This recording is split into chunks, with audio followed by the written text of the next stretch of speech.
Okay, good morning guys. Sifu Scout Tarbell here at Wuxia Martial Arts.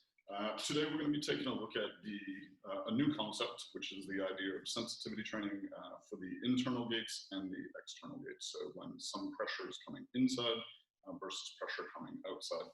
And whether you're a beginner and you're new to sensitivity training, or you're an advanced student, you've been training this for a while and you're like, yes, I have some understanding of like Jum Sau and these things. I think even just for fighting, within your clinch work and within your punching and trapping, when you're trying to go forward and you get some pressure somewhere, we always have the saying in Wing Tsun, if you can go forward, go forward. That means that if you're, a bit stronger than your opponent or your opponent's structure is weak, that you can just like go through, always go forward no matter what, right? But it's only when you encounter some type of real pressure, like if somebody is stronger than us, right, that we should yield to their pressure and borrow it in some way. So today we're going to take a look at just mid-level, right, and we'll build on this in the weeks to come, but some 4 basic checks that we can look at. So let's get started. All right, so from here, I'm going to get into character 2. Right, I'm going to come forward a little bit because really this one, we're just going to focus on mid-level. So remember from about your collarbones, right, down to the navel, right, this is the area where a lot of the tactile stuff happens, a lot of the sensitivity happens, right? So from here, all right, I'm going to have Jum Sau, Wuxia, and as I go forward to punch, right, we have 2 different ways. First, we'll talk about the inside gate. So as I'm punching this way, if I get pressure on the inside, right, but it's coming, right, to my inside shoulder here, then as I go here, I'm going to stick and turn just like that. All right, so the first one is Jum Sau, right? So as I go forward, if their punch lands on the inside, right, and starts to go, then just like the Jum Sau, I'm going to go Jum Sau. Now, if I was stepping forward and punching, boom, boom, boom, and all of a sudden, maybe they get the slip on me and it starts to come inside, then I can Jum Sau like that, and I could continue to punch. All right, but we'll get into the punching in a second and the stepping and stance turning. So first is I go forward, maybe it's with a punch, maybe it's with the Jum Sau. It could be that you were in the clinching range and you start to go forward, maybe to grab their head, and all of a sudden they're slipping inside, and I'm going to do Jum Sau. So I go forward like this, and now because pressure is on the inside of my arm, right, I go Jum Sau, and I turn a little bit. Now sometimes you won't even have to turn too much. I might be able to just turn slightly, right, and then I can punch, or as I'm turning, I punch right away.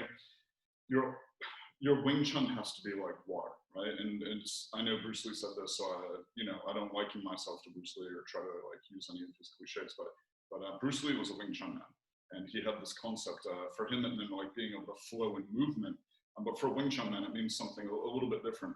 It means that I'm trying to go forward all the time, right? And then if I run into something, one of the concepts that we have is trying to find a new crack, right, in their structure. And sometimes it could be that they're stiff, but simply by moving a little bit, I'm able to alleviate their structure and pressure and then continue on going forward. So that's what we mean when we say be like water. So you imagine the Hoover Dam, right? That thing is sturdy as hell because it has to be, right? But if there was even some cracks in there and the structural integrity of that thing, wasn't so good, then water pressure would start to look for a way, right? It wouldn't be spread out across the surface area. It would start to gravitate towards those cracks, which is the easiest way for it to go forward.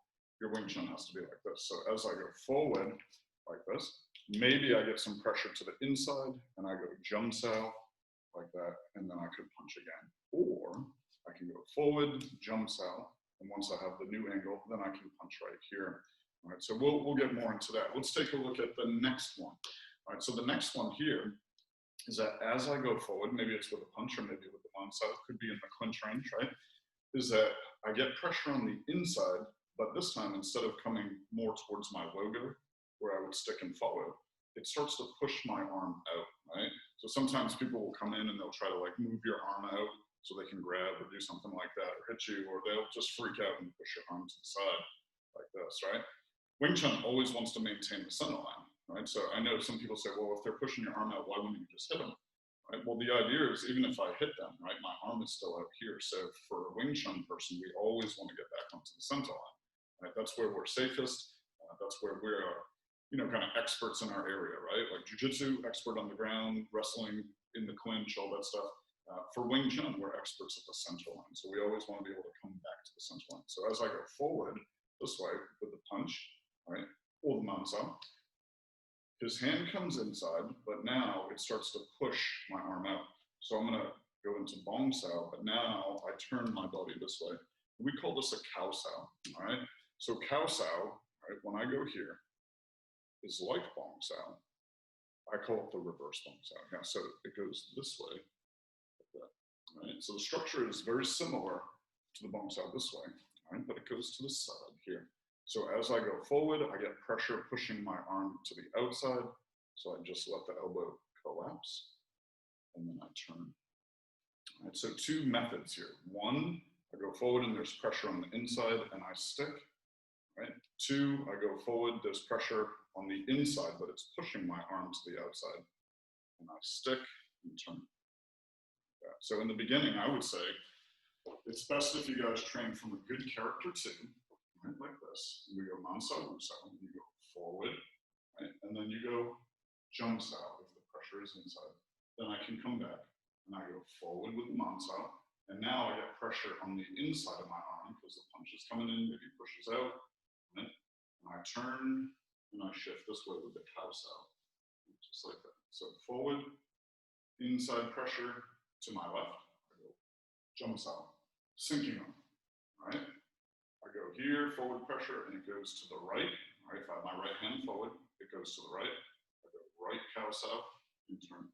Now you notice when we do this too, that all of these techniques stay within the mid-level, right? So it's never that I go Jum Sau high or Jum Sau low or, Cow Sau high or Cow Sau low and those things. So it should be, everything is operating within the mid-level, right? So I go forward, Jum Sau, and I stick, and you see the Wu Sau was up on guard as well, right? And then I come back, right? I go forward, Cow Sau, and I turn.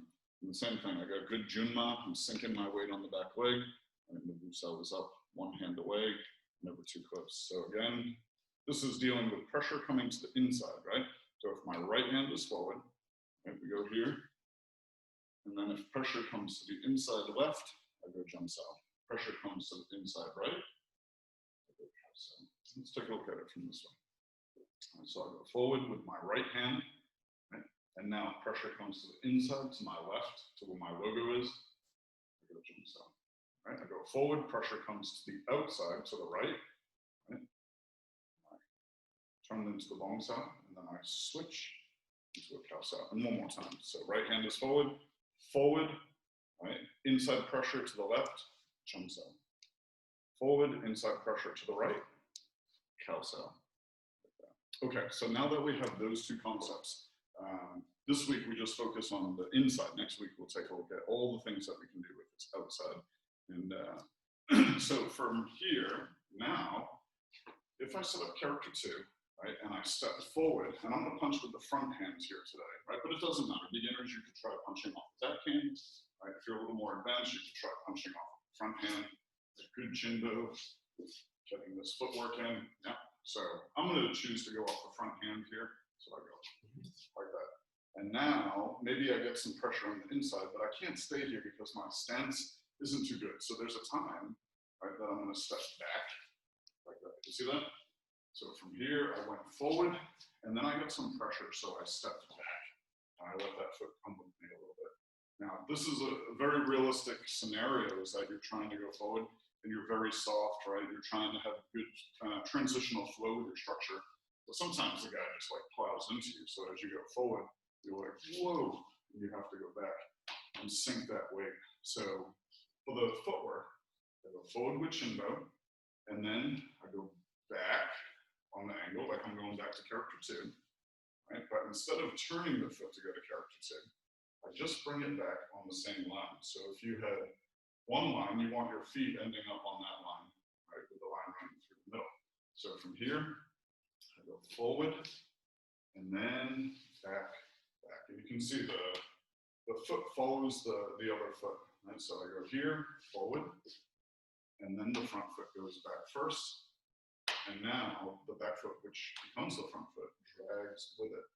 So, and again, Jinbo, arrow step, and back. Now, we never say like a retreating step or anything like that. But this is the idea, is that if you get a lot of pressure, sometimes you want to go forward, but then you have to like borrow their pressure and recalculate. But typically, even if we're retreating, right, we're typically attacking at the same time. So let's take a look at what that looks like. So from here, I go forward with the punch, boom, right, and now I get pressure coming to the inside, punching to my logo. Right, I step back and go Jum Sau, and then now the punch goes over. See my backhand goes 1, 2, 3, whatever, 12, right? So punch, back, Jum Sau, 1, 2, 3. Forward with the punch. I get too much pressure on the inside here, so I stick and step back. And as soon as I set my stance, that's going to be the time that I'm letting this go. So I typically won't hold the Jum Sau pressure. The same as we did last week when we were talking about, the Ving Tsun, that if we went forward and we had to go back and we had the Ving Tsun, we typically wouldn't show the Ving Tsun and then go. It would all be one. It would be like that, right? Where you're using the Ving Tsun to transition right back into your punching. The same is true with the Jum Sau. So when I go forward and I go back, I'm not holding this for a second and then trying to punch. This is here, and I go like that. As soon as I'm back, this one's already punching in, and then I could step in and punch again, right? So there's levels to this thing. So I would say at home, level 1 is just stationary, right? Stay there, go forward, turn, right? Level 2, go forward, turn, maybe throw a couple punches so you can feel that. Level 3, go forward, right? And then from there, right, back with the Jum Sau, punch, punch, punch. And then level 4, remember we said go forward, yield to the greater force, borrow their force, add my own force. So if I go forward, I yield to the force. Level 4 would be that I'm punching, I've yielded, right? I've borrowed their power, now I'm adding my power, and now I'm going forward again. So you have this cycle, right, within Wing Chun, and it just keeps going and going. I try to go forward, boom, boom, boom, maybe this guy's too strong, right? Maybe I have to yield to his force, maybe I borrow some of his power, then I add my power, and then I'm on the attack again.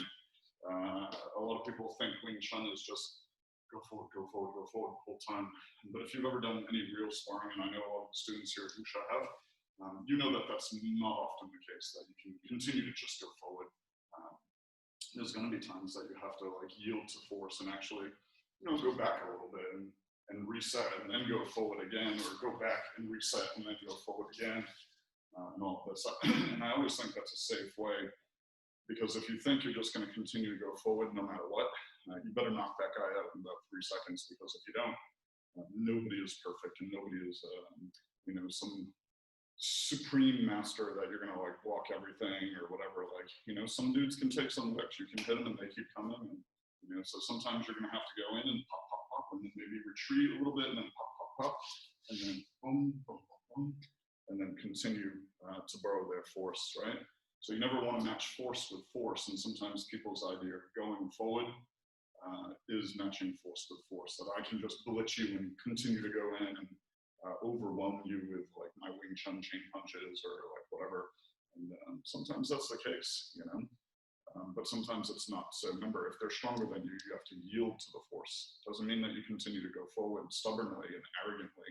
It means that if this guy starts to give you pressure, boom, then you take advantage of it, then you go back in again. All right, so 4 levels to this, right? First is the Jum Sau. I go forward, and then I recognize the Jum Sau. Second, I go forward, right? Jum Sau, and then I punch, boom.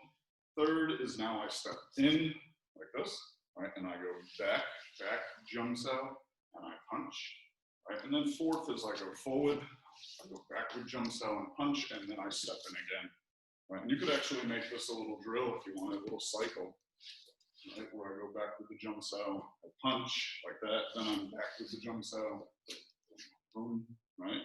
And it may even happen that you end up on the other side as well, because you never know, right? I may have this punch out, and then he punches inside, and now I have to go back with the opposite. You see that? I go 1, 2, and then punch, punch, punch.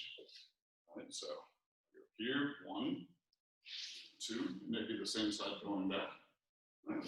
It may be that as I went forward, it's the opposite side that has to go back. Okay. So I would say play around with both of these, Go forward, right? And then sometimes you have the same leg and the same hand forward. easy, just like that. You go back, boom, boom. But sometimes go forward and start with one leg forward, and put the other punch out. Now when you try to do Jum Sau, you see, it's not so comfortable anymore, right? You're crossed up. And that's okay, you have to get used to those positions. Right? But now I go back, back. See that? And then I can punch in again. So try this at home 2 ways. All right, start with your right foot forward and your right hand forward. Step back, and then Jum Sau. All right? Right foot forward, all right? Right foot steps back first. Left foot follows, and I go Jum Sau. All right? Then from here, all right, you put your right foot forward, put your left fist out. All right, now from here, I'm going to go right foot back, left Jum Sau, and left foot goes back. Second. All right, so again, my right foot's going to be forward for both of these, right?